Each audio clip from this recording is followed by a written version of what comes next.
Revenge with Karen. The bass in Lumen doesn't hit you in the chest. It slides under your skin like a local anesthetic, numbing the part of your brain that worries about your credit score or your marriage. That's by design. I spent 6 months with sound engineers just to get the acoustics of the VIP mezzanine to whisper instead of scream. I'm Vanessa Reyes, and while you might think you're paying for the Grey Goose bottle service, you're actually paying for my obsession with control. I don't stand in the spotlight. I stand in the shadows behind the DJ booth or in the tinted glass office overlooking the floor, watching the ecosystem I built eat money and spit out dopamine. It was 11:42 p.m. on a Friday. The floor was at 70% capacity, a swaying ocean of linen suits, silk dresses, and enough filler injections to float a battleship. I was leaning against the back bar of the Diamond Room, the invite-only sector, sipping a club soda with a splash of bitters. My eyes were scanning the room, checking the flow. The waitresses, my sirens, were moving with that synchronized grace I drill into them during Tuesday afternoon trainings. Everything was perfect. Everything was a well-oiled machine of luxury and vice. If you enjoy stories about people getting exactly what they deserve, go ahead and hit subscribe, because trust me, we're about to deconstruct an ego the size of South Beach. I saw him, the glitch, Chase. He was sitting in booth 4, the prime real estate right next to the balcony rail. He shouldn't have been there. Booth 4 is reserved for people who own islands or record labels, not for 26-year-old influencers whose primary source of income is their father's trust fund and promo codes for teeth whitening strips. But there he was, standing on the Italian leather banquette, shoes on the upholstery, strike one, holding a phone attached to a ring light that was blinding the guests at the next table. He looked like a parody of Miami Vice. He was wearing sunglasses indoors, a shirt unbuttoned to his navel to show off a chest tattoo that I'm pretty sure was a lion wearing a crown, groundbreaking, and he was screaming. I couldn't hear the words over the deep house set, but I could read the body language. He was performing. He was gesturing wildly, pointing at the bottle girls, grabbing a passing server by the arm to pull her into his frame. I felt a muscle twitch under my left eye. "Jackson," I said into the comms piece discreetly tucked behind my ear. "Go for Jackson," the voice of my head of security crackled back. Jackson is 6'5" of calm, terrifying muscle. He's the kind of guy who can de-escalate a drunk NFL linebacker with a look. "Booth 4, I said, my voice low. "Why is Chase standing on my leather?" He slipped 100 to the new busboy to look the other way, boss. "Want me to bounce him?" I watched Chase pose, throwing up peace signs while a bored-looking girl with vacant eyes poured vodka into his mouth straight from the bottle. It was tacky. It was cheap. It was everything Lumen stood against. We sell mystique. Chase was selling volume. "Not yet," I said, though every instinct in my body screamed to have him dragged out by his Gucci loafers. "Who is he with?" "Standard entourage. 2 guys who look like they sell crypto out of a Honda Civic, and 3 girls who look like they'd rather be anywhere else. Oh, and he's live streaming." My grip tightened on my glass. "Live streaming? In the Diamond Room? Yeah, he's tagging us. Caption says Lumen is dead vibes, we bringing the life." I felt a cold, sharp anger settle in my stomach. It wasn't the insult that bothered me. People call my club pretentious all the time. That's part of the brand. It was the violation of the contract. The Diamond Room has one rule, written in gold leaf on the entrance. What happens here stays in the dark. No photos, no videos. We have CEOs cheating on their wives, pop stars doing lines in the bathroom, and politicians making deals that would topple governments. They come here because I sell them invisibility. Chase wasn't just being annoying, he was threatening my product. I moved from the bar, sliding through the crowd like a shark in dark water. I needed to see this up close. I didn't approach him directly, that's rookie behavior. You don't confront a drunk narcissist when he has an audience, you give him rope. I circled around to the upper mezzanine, looking down at booth 4. From this angle, I could see his phone screen. He was reading comments. He wasn't even enjoying the night, he was just feeding the digital beast. Grabbed a bottle of Dom Perignon, vintage 2012, wasted on him and shook it. "Don't do it," I whispered to myself. He popped the cork. Foam exploded over the table, soaking the girls, soaking the velvet drapes I had imported from France, and spraying the back of a man sitting in the adjacent booth. The man in the adjacent booth turned around. It was a hedge fund manager who spent 50 grand a month here. He looked furious. Chase didn't notice. Chase was laughing at his phone, high-fiving one of the crypto bros. "Jackson," I said again. "Green light?" "No," I said, forcing myself to breathe. "Yellow light. Send a floor manager to tell him to put the phone away. Politely. Let's see how he reacts to a boundary." "Copy that. Sending Marco." I watched as Marco, my best floor manager, approached the table. Marco is slick, charming, and diplomatic. He leaned in, whispering in Chase's ear, gesturing gently to the phone. I saw Chase's face change.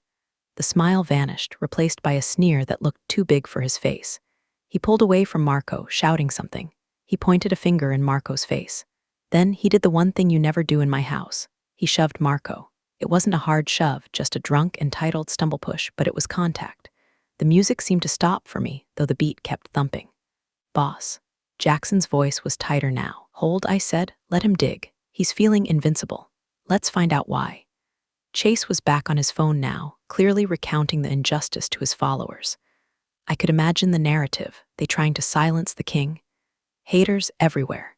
He looked around the room with a sneering arrogance, as if he owned the bricks, the mortar, and the souls of everyone inside. He didn't know I was watching, didn't know that the woman he used to call Auntie Vanessa, when he was 12 years old, was currently calculating the exact structural integrity of his social life. He thought he was the main character. He was about to find out he was just a prop. "Let him stay for now," I said, turning away from the railing. "But put a shadow on him. I want to know every drink he orders, every person he talks to, and every time he goes to the bathroom. If he sneezes, I want to know the velocity." "Understood. What's the play?" I walked back toward the shadows of my office. "The play is a history lesson, Jackson. Sometimes you have to remind people who actually built the castle they're partying in." I sat down at my desk and pulled up the security feed on my monitor. Chase was a pixelated blur of arrogance on screen 4. I opened a drawer and pulled out a file. It was old, physical paper, smelling of dust and nostalgia. Name on the tab read, Reynolds Thomas, Chase's father. The reason Chase was allowed to breathe my air. "Enjoy the champagne, kid," I murmured to the screen. "It's going to be the most expensive drink you ever had." To understand why I didn't just have Jackson toss Chase out the back door like a bag of wet garbage, you have to understand Miami 10 years ago. It wasn't this crypto bro, TikTok influencer hellscape it is now. It was grittier. It was harder. I was nobody. I was 35, tired, and sitting on a business plan for Lumen that every bank in Dade County had used as a coaster. I had the vision. I knew people wanted privacy more than they wanted noise, but I didn't have the capital. I was a woman in a nightlife industry run by men who thought branding meant slapping a neon sign on a warehouse and selling watered-down vodka. Enter Thomas Reynolds. Thomas was old school. He made his money in shipping logistics, actual hard assets moving across actual oceans. He didn't wear Balenciaga. He wore bespoke suits that didn't have labels because the people who mattered knew who made them. He came into the dive bar I was managing at the time, ordered a scotch, neat, and listened to me pitch him while he smoked a cigar that cost more than my car. "You want to sell silence," he had said, looking at me with eyes that had seen everything. "In a city that loves to scream, loudest people have the most to hide," I told him. "I want to give them a place to hide it in luxury." He chuckled, a dry, rasping sound. "Smart girl." He wrote the check the next day. No predatory interest rates, no demand for 51% equity. Just a handshake and a request. "Build something beautiful, Vanessa, and look out for my boy if I'm not around." That was the hook. That was the ghost that haunted me. Chase was 16 then. Thomas would bring him by the construction site of Lumen. The kid was quiet back then, awkward, with braces and a desperate need for his father's approval. I used to give him cokes and let him sit in the DJ booth while we tested the sound systems. He looked at me with awe. I was the cool aunt, the woman building the empire his dad was funding. When Thomas died of a massive stroke 3 years ago, the funeral was an event. And Chase changed. Grief didn't humble him, the inheritance emboldened him. He went from a shy kid to a brand overnight. The millions Thomas left him didn't go into shipping or logistics. They went into buying followers, renting Lamborghinis, and funding a lifestyle that screamed new money so loud it shattered glass. He started coming to Lumen more often. At first, out of respect for Thomas, I comped his tables. I let him skip the line. I told the staff, "That's Thomas's son. Treat him like family." But family doesn't treat your house like a toilet. The shift was gradual, like mold growing behind wallpaper. First, it was the snapping fingers at the waitresses. Then it was the complaints that the music was too old we play deep house. He wanted trap remixes of nursery rhymes. Then came the name-dropping. I heard it myself a month ago at charity gala. I was standing near the buffet, unseen as always. Chase was talking to a group of investors, people I knew. Yeah, Lumen basically runs itself, he was saying, swirling a martini. I advised Vanessa on the creative direction. You know, she's great, but she's got that boomer energy. I'm the one bringing in the heat. I'm practically a silent partner. I remember freezing, a shrimp skewer halfway to my mouth. Silent partner? The kid didn't know the difference between a P and L statement and a PDF. That night at the gala, I should have cut him off. I should have walked over and dismantled him in front of those investors. But I saw Thomas's face in his eyes. I saw the man who gave me my shot, so I swallowed the rage. I let it slide. I thought, he's grieving. He's young. He'll grow out of it, but watching him tonight on the security monitor, shoving Marco, soaking my upholstery, treating my life's work like a backdrop for his vanity project. The debt was paid. Memory of Thomas Reynolds was a shield, but Chase had just hammered it until it cracked. I looked at the file on my desk. I picked up my phone and dialed my lawyer, Saul. It was midnight, but Saul doesn't sleep, he just bills. Vanessa? Saul's voice was gravelly. Someone dead? Not yet, I said, staring at the screen where Chase was now standing on the table again. But a legacy is about to be. Is this about the Reynolds kid? He's escalating, Saul. He's assaulting staff and violating the NDA policy on the floor. But worse, he's leveraging my name to secure funding for his own venue. Saul sighed. I warned you. You gave him the golden key, Vanessa. Retracting access is going to be messy. He has a platform. If you ban him, he'll claim discrimination. He'll claim you're stealing his ideas. He'll unleash 1 million bots on your Yelp page. I know, I said, leaning back in my chair. The leather creaked. That's why I'm not just going to ban him. I'm going to humiliate him. I need you to look into the trust structure Thomas set up. Specifically, the morality and competence clause. That's a nuclear option, Vanessa. You need proof of gross negligence or reputational damage to the estate. I looked at the monitor. Chase was currently trying to pour vodka into the mouth of a girl who was clearly too intoxicated to consent, while his friend filmed it. I think I can get the proof, I said, my voice cold. I think I'm going to give him enough rope to hang himself, his trust fund, and his future club all in one night. Be careful, Saul warned. A wounded narcissist is dangerous. He's not a narcissist, Saul, I said, watching Chase slip and almost fall off the table. He's a child playing with matches in a paper house. And I'm about to open a window. Vibration of my phone on the mahogany desk sounded like a drill. It was 1:15 a.m. The message was from VIP7, a contact name for an A-list actor who used Lumen as a safe haven when he was in town filming. He was currently sitting in the gold room, 2 sections over from Chase. I opened the text. No words, just a screen recording. It was an Instagram live. Chase's account. The angle was shaky, zooming in past his own sweating face, past the sparklers on his bottles, directly into the dimly lit corner of the gold room. The caption read, "Look who's cheating on his diet and his wife. lol#Lumen#exposed." In the grainy footage, you could clearly see VIP7 holding hands with a woman who was definitely not his very famous, very litigious wife. My blood ran cold. This wasn't just a violation, this was a lawsuit. This was the end of Lumen's reputation. If this got out, if a celebrity got outed in my house, the silence I sold would be worthless. Every high roller in Miami would vanish overnight. I didn't call Jackson this time. I stood up, smoothing the front of my silk blazer, and walked out of the office. I moved fast, bypassing the main stairs and taking the service corridor that dumped me out right behind the DJ booth. The club was peaking. The energy was frantic, but all I saw was liability. Found Jackson near the entrance of the Diamond Room. He saw my face and immediately straightened up. He knows that look. It's the look that means we are in damage control mode. Code red? He asked, leaning in to hear me over the bass. Worse, Chase is broadcasting VIP7. Get the signal jammer on that specific sector. Now, we have localized signal dampeners. They're technically a gray area legally, but in the nightlife world, they're essential. Jackson tapped his earpiece. The feed in Zone 4. I watched as Chase, still in his booth, suddenly frowned at his phone.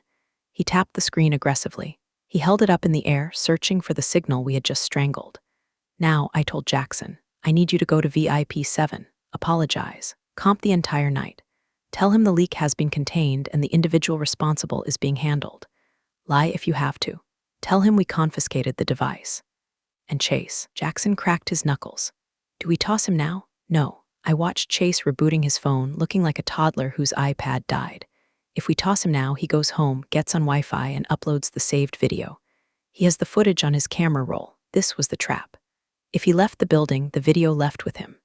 I needed that phone, or I needed him to delete it. So what's the plan? Jackson asked. We need to get him to the vault, I said. Vault is a private tasting room in the basement. Soundproof. No signal, intimidating as hell. Invite him down, I instructed. Tell him the owner wants to discuss a partnership.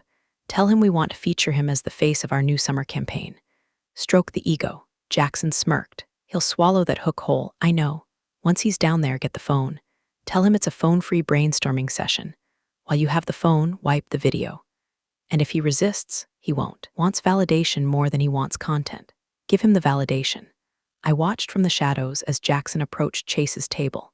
I saw the shift in Chase's demeanor. The aggression melted into a smug satisfaction. He nodded, high-fived his bros, and stood up, adjusting his unbuttoned shirt. He thought he was being summoned to the throne. He followed Jackson toward the service elevator. I let out a breath I didn't know I was holding. Step 1. Containment. This was a temporary fix. I couldn't monitor his phone every time he walked in. I couldn't employ a full-time signal jammer just for one nepotism baby. I went back to my office and pulled up the footage of the meeting in the vault on my private screen. There was no audio on this feed, but I didn't need it.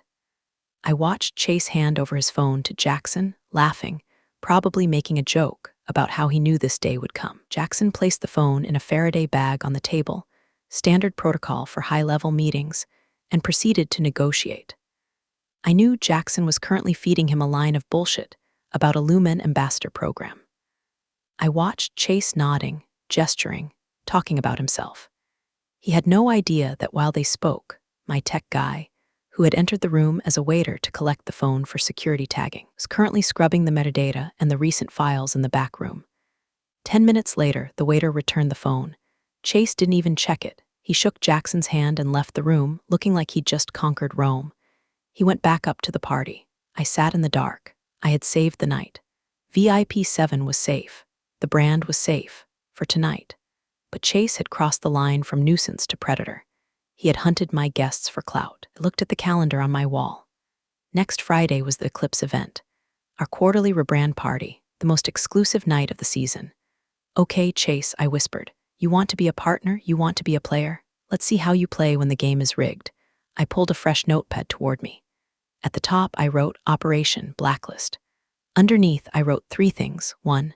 The setup, the invitation. 2. The audience, the silent partner. 3. Execution, the ban. I wasn't just going to kick him out.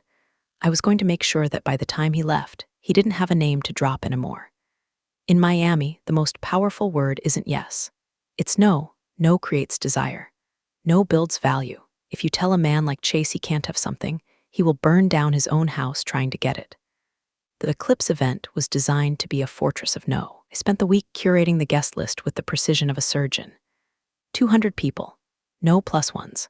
Physical invitations only, heavy black cardstock with gold embossed lettering that contained an NFC chip for entry. No chip, no entry. I sent invites to the mayor, to the top 3 real estate moguls in the state, to VIP 7 as a peace offering, and to Marcus Sterling. Marcus Sterling is a ghost, owns a venture capital firm that quietly funds half the luxury hospitality sector in the Southeast. He doesn't do social media. He doesn't do press. But I knew Chase had been pitching him. I knew because Chase had been bragging about it at the bar, loud enough for my bartenders to hear. Chase was trying to get Sterling to fund Cloud9, his proposed club that would put Lumen out of business. I invited Sterling. I did not invite Chase. The reaction was immediate. By Tuesday, the texts started coming in. Hey, Auntie V, didn't get my invite for Friday yet. Mailman must be slacking lol. Vanessa, my boys are asking about the Eclipse table. Let me know which booth we got. Yo, are you ignoring me? I'm bringing key investors. Need that table. I didn't reply. I let the silence sit. I let it marinate. By Thursday, he was frantic. He was posting stories, big things coming Friday at Lumen. The king returns. Believe the rumors. We locked in. He was lying to his audience. He was betting on the fact that he could just show up and bully his way past the door like he always did. He was betting on the Thomas Reynolds privilege. On Friday morning, I met with Jackson and the entire security team in the empty club. The daylight made the velvet look tired, but tonight, under the leads, it would look like magic. "Here are the rules of engagement for tonight," I said, rejecting the floor plan on the screen. "Phone ban is absolute. Yonder pouches for everyone. No exceptions. What about Chase?" Jackson asked. "He's not on the list. Do we stop him at the door?" "No," I said, a small, cold smile touching my lips. "If we stop him at the door, he makes a scene outside. He films the bouncers. He plays the victim. We let him in." The team looked confused. "We let him in," I repeated. "But we treat him like a ghost. No table, no comped bottles, no special handshake. He pays cover. He stands at the bar, and most importantly, we let him think he's winning until he isn't." I turned to the next slide. It was a photo of Marcus Sterling. "This man," I pointed, "is the target. He will be in the owner's box with me. Chase has been trying to get a meeting with him for months. When Chase sees him, he will try to approach. He will try to pitch. Do we intercept?" "Only when he crosses the line." I said, "I want Sterling to see Chase in his natural habitat. I want the money to see the clown." I walked over to the window looking out at the city. It was humid, the air thick with impending rain. "Chase thinks he's a partner," I said softly. "Tonight, we show him he's just a liability." I checked my phone. Another DM from Chase. "I'm coming with a crew. Don't embarrass me, Vanessa." My dad wouldn't like it. That was it. The final nail, using his dead father to threaten me. I typed a reply for the first time all week. "See you tonight, Chase. Dress code is strict." It was ambiguous. It was a trap. He replied instantly with a fire emoji. He had no idea that I had already instructed the door staff to flag his attire no matter what he wore, just to make him sweat, just to make him angry before he even stepped foot inside. An angry man makes mistakes.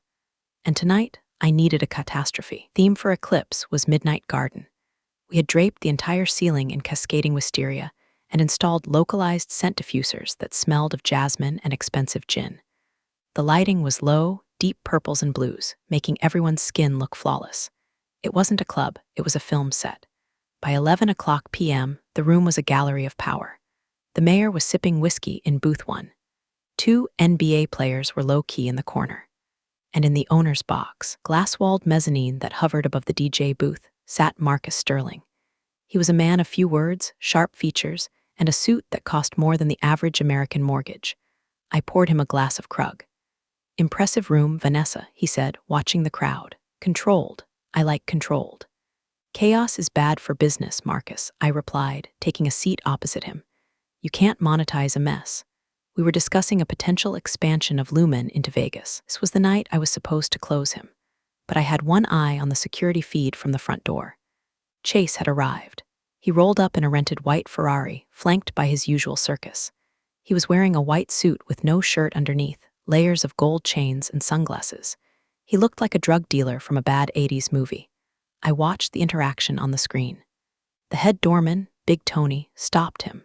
I could see the argument. Chase was pointing at the door. Tony was shaking his head. Chase pointed at his phone. Tony crossed his arms. "Problem?" Marcus asked, noticing my distraction.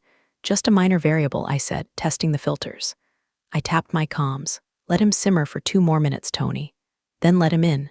But make him check the phone, no pouches. He checks it at the coat check. Physically. He's gonna flip, boss. Let him flip. He needs to enter the room agitated." I watched Chase scream at Tony. I saw him shove his phone into the hands of the coat check girl with enough force that she flinched. He was fuming. He stormed past the velvet rope, adjusting his jacket, trying to regain his composure. He entered the main room. The transition from the humidity outside to the cool, jasmine-scented air of the club usually relaxes people. Not Chase. He was vibrating with adrenaline and rage. He scanned the room, looking for his usual table, booth 4. But booth 4 was occupied by the NBA players. I saw the confusion on his face. He grabbed a passing server, one of my best girls, Alina. He barked something at her. She politely shook her head and pointed to the bar, general admission. The insult landed. I saw his jaw clench even from 50 feet away. He had been relegated to the standing room-only peasants. He pushed his way to the bar, ordering shots. Was drinking fast, too fast. He was looking around, desperate for eyes on him, but without his phone, he couldn't perform for the internet. He had to perform for the room, and the room wasn't looking. Then he looked up. He saw the owner's box. He saw the glass, and he saw Marcus Sterling. I saw the recognition dawn on him. He grabbed his friend's arm and pointed. He smoothed his hair. He checked his reflection in a brass pillar. "Here we go," I murmured. "What?" Marcus asked. "Marcus," I said, leaning in. "There's someone who might try to say hello. The son of my former partner. He's enthusiastic. He has some ideas about a club he wants you to fund." Marcus raised an eyebrow. "The Cloud9 kid? I've seen the pitch deck. It was written in Comic Sans. That's him. He's about to try to crash the box. Shall I have security stop him?" "No," I said, my voice smooth as silk. "I want you to meet him. I want you to see exactly who you'd be in business with." Marcus looked at me, then down at Chase, who was now pushing his way toward the stairs that led to the VIP mezzanine. "You're up to something, Vanessa." "I'm just clarifying the market, Marcus." Chase reached the bottom of the stairs. The guard there, instructed by me, stepped aside. Chase ascended. He thought he was walking up the stairway to heaven. He was walking to the gallows. Door to the owner's box is heavy soundproof glass. When Chase pushed it open, the thumping bass of the club was instantly cut to a dull thud, replaced by the quiet hum of the air conditioning and the clink of crystal. He burst in like a grenade.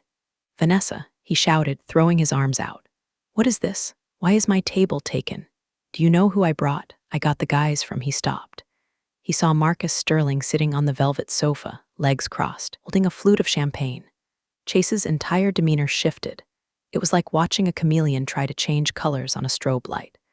The rage mask fell, replaced by a greasy, desperate charm. "Oh wow," Chase said, stepping fully into the room uninvited. "Mr. Sterling, Marcus, wow, I didn't know you were. I'm Chase. Chase Reynolds." We emailed. He extended a hand. His palm was sweaty. I could see the sheen of it under the track lighting. Marcus didn't stand. He didn't smile. He looked at the hand, then looked at Chase's face. He took a slow sip of his drink. "I remember the email, Mr. Reynolds. It had a lot of exclamation points." Chase laughed, a loud, nervous bark. "Yeah, well, passion, right? That's what I bring. Passion, energy." He looked at me, his eyes narrowing slightly. "Unlike some people who like to keep things sleepy." He sat down. He sat down next to Marcus Sterling, uninvited, the vintage velvet sofa. He sat so close their knees almost touched. I didn't speak, I just watched. I swirled the ice in my glass, so Chase said, leaning in, invading Marcus's personal space. "What do you think of Lumen? Cute, right? A little dated. My dad built this place, you know, back when this style was cool. But Cloud9, bro, Cloud9 is gonna be the future. I'm talking NFTs on the walls, crypto payments only, metaverse integration." "Metaverse?" Marcus repeated, his voice flat. "Exactly. Vanessa here," Chase gestured to me with a thumb like I was a piece of furniture. "She doesn't get it. She's stuck in the 2010s. She thinks people want privacy. Bro, people want to be seen, they want to be famous." He reached for the bottle of Krug on the table. "My bottle." He poured himself a glass, spilling a little on the lacquer table. He didn't wipe it up. "Chase," I said, my voice quiet. "You're interrupting a meeting." Spun on me, the alcohol and the proximity to money emboldening him.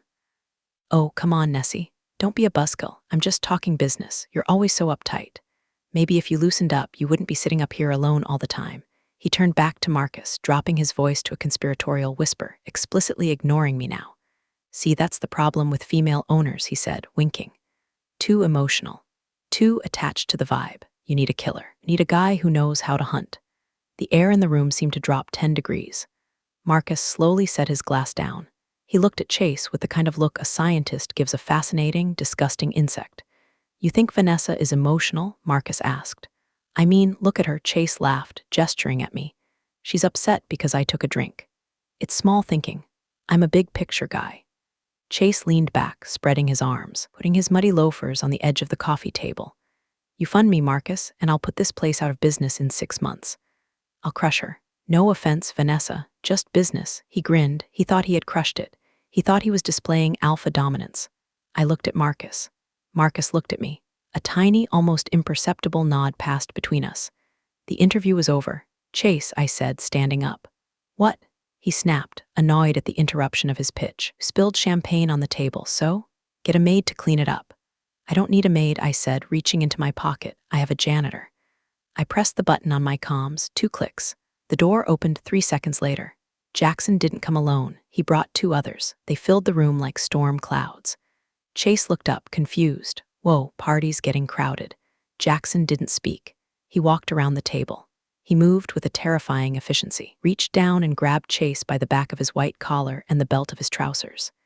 "Hey," Chase yelped, spilling his stolen champagne. "What the hell? Get off me, Marcus." Tell them Marcus didn't even look at him. He was inspecting his fingernails. Jackson hoisted Chase up. Chase scrambled, his loafers slipping on the rug. "Vanessa, call off your dogs. I'm Thomas Reynolds' son." "I own this town. You own nothing," I said, my voice cutting through his panic. "You are a guest. Your invitation has expired." "You can't do this. I'm a VIP." "Jackson," I said calmly. "The freight elevator." "Freight?" Chase screamed as they dragged him toward the door. "I'm not garbage." "Tonight you are," Jackson grunted. They hauled him out of the box. I followed them to the railing of the mezzanine. Below, the club was still pumping. The beautiful people were dancing. Jackson and his team didn't take the back stairs. They took the main stairs. They marched Chase Reynolds, self-proclaimed king of Miami, right through the center of the Diamond Room. It was a perp walk. People turned. The music seemed to fade into the background as the spectacle took over. Chase was kicking, shouting, "Do you know who I am?" The saddest, most cliché sentence in the English language. I watched from above, leaning on the glass rail. I saw the NBA players in booth 4 and laugh. I saw the girls who used to drink his vodka turn their backs. I saw the influencers reaching for their phones, then realizing they were locked in pouches, and just staring, burning the image into their brains to gossip about later. They dragged him to the side exit, the one that dumps out into the alley with the dumpsters. I turned back to the room. Marcus Sterling was pouring himself a fresh glass. That, Marcus said, was the most efficient business presentation I've seen in years. "I aim to please," I said, sitting back down. "So," Marcus said, "about Vegas. If you can handle the rats there as well as you handle them here, I'm in." "I can handle anything, Marcus," but I wasn't done. The physical removal was just the show. The real work was happening digitally. I pulled out my phone. I sent a text to Saul. "Execute phase 2, breach of NDA, harassment, defamation. Contact the trust." And then I sent a text to the head of IT. "Blacklist ID, Reynolds, C.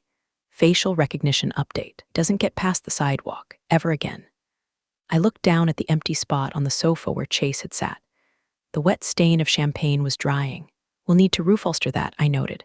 "Small price," Marcus said, clinking his glass against mine. To the silence. To the silence, I agreed. The alley behind Lumen smells of ozone and stale beer. It's not glamorous. It's where the magic stops and reality begins. Chase was thrown, literally thrown, onto the asphalt. His white suit was ruined. He scrambled up, screaming at the steel door that had just slammed shut in his face. "You're dead, Vanessa. You're done." He ran to the front of the club, to the coat check window that opens to the street. "Give me my phone. Give me my damn phone." The girl handed it to him, looking terrified. He snatched it. His hands were shaking. "I'm gonna ruin her. I'm gonna burn it down. Watch this." He unlocked his phone. He went to Instagram. He hit live. Error. Account suspended. He blinked. He tapped it again. "Your account has been suspended for repeated violations of community guidelines and intellectual property reports." "What?" he whispered. He went to TikTok. Account locked. He went to Twitter. Suspended. He didn't know that for the last 3 hours, my legal team had been filing mass reports for every single unauthorized video he had taken inside Lumen over the last year. Every face he showed without consent, every copyrighted song in the background, every defamatory caption. We flooded the platforms. We triggered the bots. He was digitally erased. "No, no, no," he stammered, pacing on the sidewalk. The line of people waiting to get in, people who used to beg for his attention, were ignoring him. He was just a crazy guy in a dirty suit screaming at a phone. Then his email pinged. It wasn't a social media notification. It was a legal notice from the law offices of Saul Goodman and Asok. Acting for the Thomas Reynolds Estate Trust, subject. Notice of violation of morality clause / suspension of stipend. He froze. The email detailed, with timestamps and attached affidavits from my staff, instances of assault, the shove, substance abuse on premises, and gross reputational damage to the Reynolds legacy. Effective immediately. Monthly disbursement from the Reynolds Trust is suspended pending a competency hearing. Access to the family capital fund is revoked. The tap was turned off. Chase stood there, the humidity curling his hair, the sweat stinging his eyes. The white Ferrari at the curb, it was a lease. The suit, put on a credit card he paid off with the trust allowance. He looked at the club. He could hear the bass thumping through the walls. He was outside. And for the first time in his life, there was no golden key to get him back in. The door opened. He looked up, hopeful. Big Tony stepped out. He held a small, laminated card. It was a photo of Chase from the security feed with a red band stamp across his face. Tony taped it to the podium where the bouncers stood. "Move along, kid," Tony said, his voice heavy with pity. "You're blocking the guests." Chase opened his mouth to scream, to threaten, to say something. But he looked at the line of people. Were laughing, not with him. At him. He turned and walked away. He didn't get in the Ferrari. He walked down the street into the dark, just another nobody in a city that eats nobodies for breakfast. 3 weeks later, the upholstery on the sofa in the owner's box had been replaced. The stain was gone. Lumen was quiet. It was a Tuesday afternoon, my favorite time. The cleaners were vacuuming the carpets, a rhythmic, soothing sound. The club smelled of lemon polish and potential. I sat at my desk, reviewing the P&L statement. The Vegas deal with Marcus Sterling was signed. Construction would begin in the fall.